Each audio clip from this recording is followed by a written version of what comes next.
Okay, magandang umaga mga lods. May nagsabi sa akin malaki daw ang alon sa dagat kaya pasugod ako dito sa Dalampasigan kasi meron din akong bangka baka madisgrasya ng alon.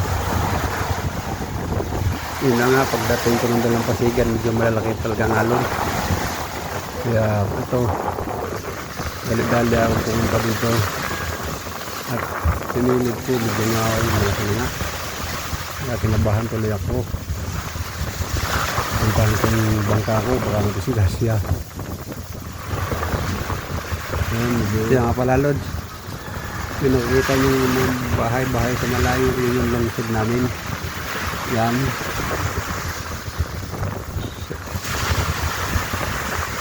Yan, nakikita nyo yung lungsod namin. Maraming kabahayan ng pagka doon sa milikod ng bukid. Kaya ito, dali-dali na ako pumunta ng bangka ko. Binis-bilisan ko na. Pagtingin ko medyo malayo naman pala dagat kaya medyo nawala yung kaba ko dahil yung bangka ko yun po yun nasa malayo naman pala ng dagat. So pasalamat sa rin ako at hindi inabot. So ito yung bangka ko, panghanap buhay, pamingwit ang isda. Yan po.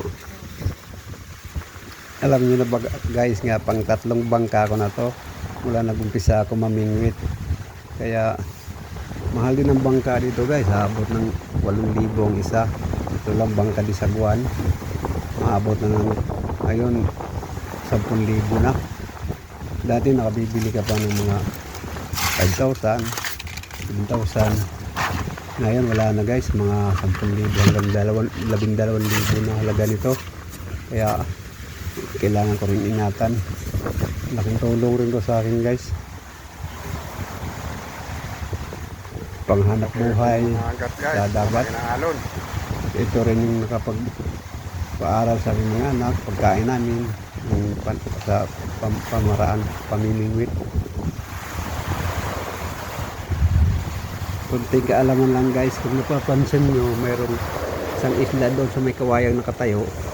Yung islang yun, yan po yung Limasawa Island. Kapitan natin para medyo kita. Yun po yun. Yun yung nag-iisang isla na maliit na nakikitang maliit. Yan po yung Limasawa. Historic po yung islang yan. At yan naman po nakikita nyo ngayon mga bahay-bahay. Yan po ang lungsod ng Iloan, Southern Leyte. Yan po yung lungsod namin.